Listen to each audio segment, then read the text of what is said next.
안녕하세요. 이런 팔자가 있어. 뜬구름, 불로소득하는 팔자입니다.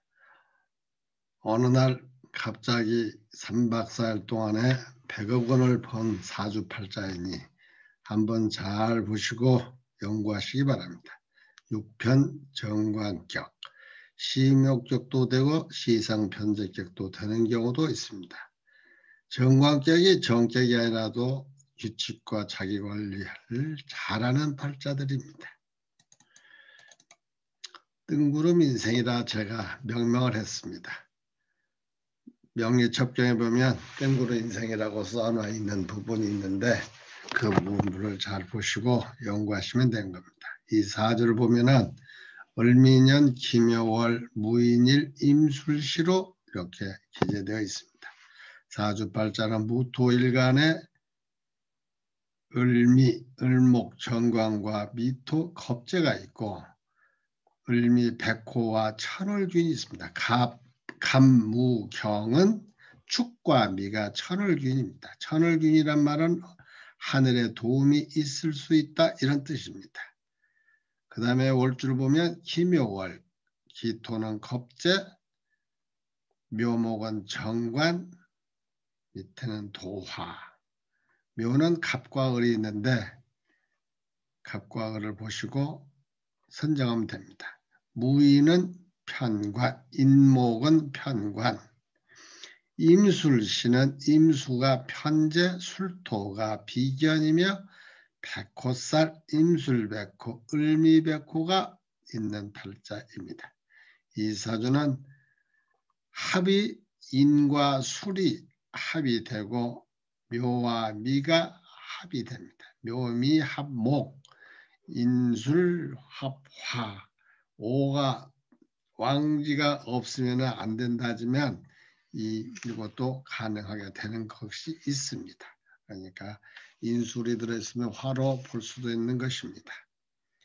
사주의 대운을 보면 사대운이 되며 무인년, 정축월, 병자, 을의 갑술로 역운으로 써져 있는 것이는 무토일간의 연주가 을목, 음이기 때문에 역행하는 것입니다. 남자 사주팔자에 양이 아니고 음이기 때문에 역행으로 보게 됩니다.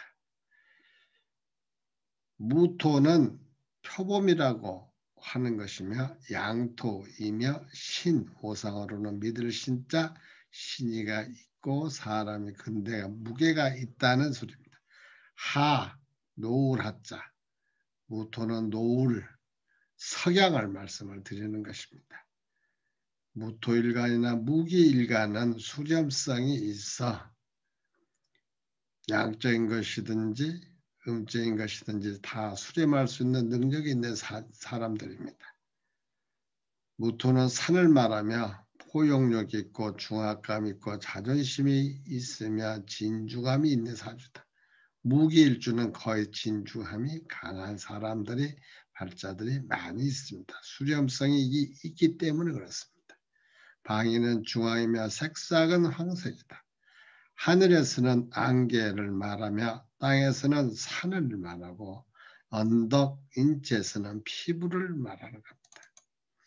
무토일간이 묘월 출생으로 정관격이다. 묘는 자생으로 국을 이루며 묘중을목이 투출하여 정관격이 됐다. 정관격은 월제 정관이 있고 월지 지장간에서 투출되면 성격이 되는 것입니다. 정관격은 형충파에나 상관평관을 기한다. 정관격은 정관평관이 혼잡한 것을 기하며 신왕해야 한다. 신왕 정관격은 재관 운에 급발복하고 신약 정관격은 인비운에 발복한다. 정관격이 일이나 시에 재를 만나면 재생관이 되어 크게 성공하고 인수를 만나고 형충파해가 없으면 관인 상세대에 부귀하게 되는 것이다. 정관격은 분명한데 일제 인편관이 있어 혼잡하여 정격은 되지 못하는 것이다. 정격이 되지 못한 사람들은 대부분 세상살이가 좀 힘든 세상을 사는 경우가 많이 있습니다. 격은 정광적으로 보고 용신을 찾기 위해서 먼저 오행의 숫자와 절기를 참고하여 사주 구성을 잘 살펴보고 강약을 구분해야 한다. 오행의 수는 토가 4개, 화가 없고 목이 3개, 수가 하나, 금이 없이 인수와 비겁이 4위, 무토를 극하는 목은 3이고 목을 도와주는 수는 1위로 4대 4지만 가장 중요한 월지를 보면 묘월로 일간 무토를 극하는 것으로 원령을 얻지 못해 신약이 되었습니다.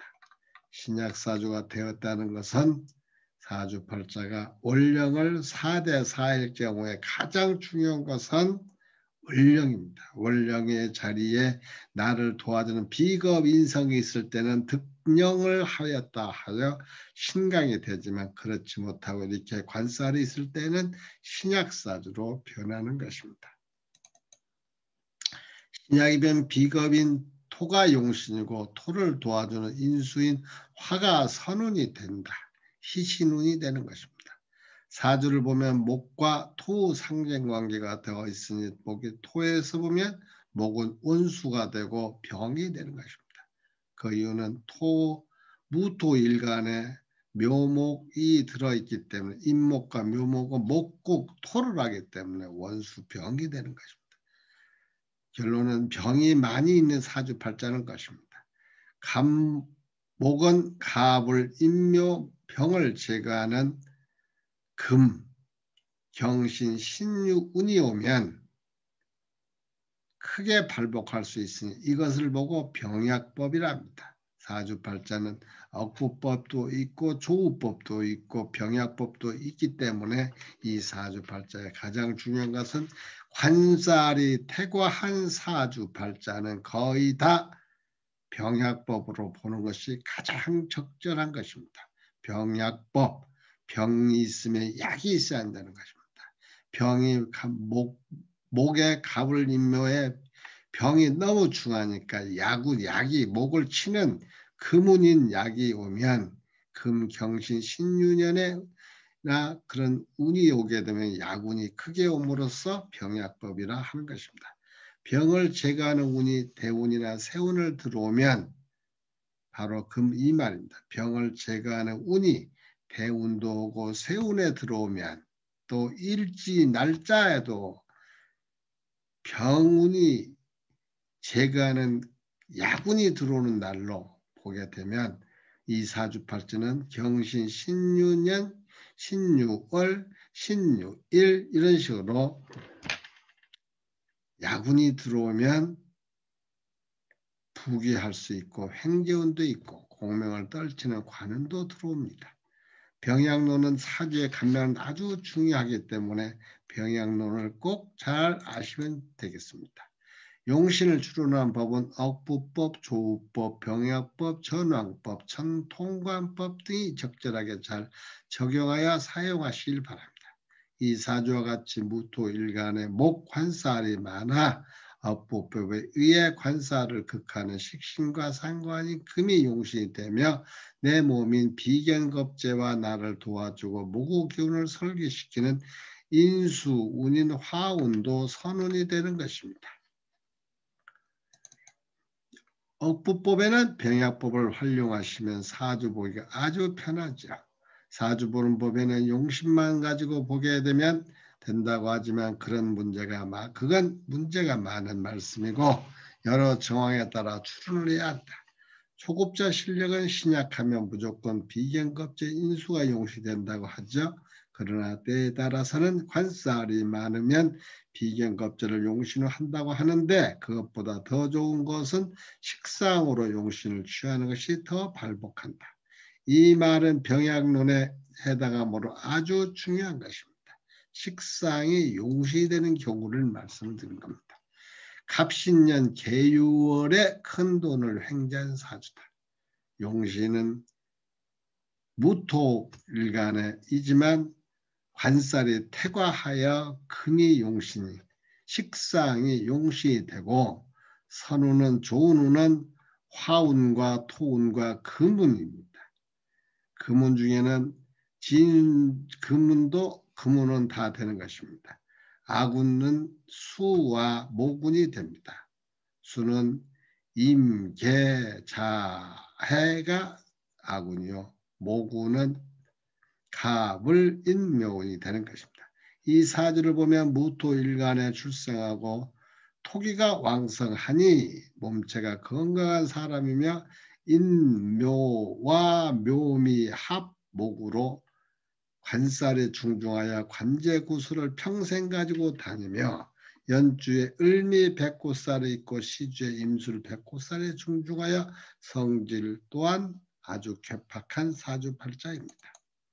재물은 시천가 안에 임수편제가 뿌리도 없이 있지만 제가 사주팔자 미약하다고 해서 재물을 모을 수 없다고는 할 수 없는 것이다.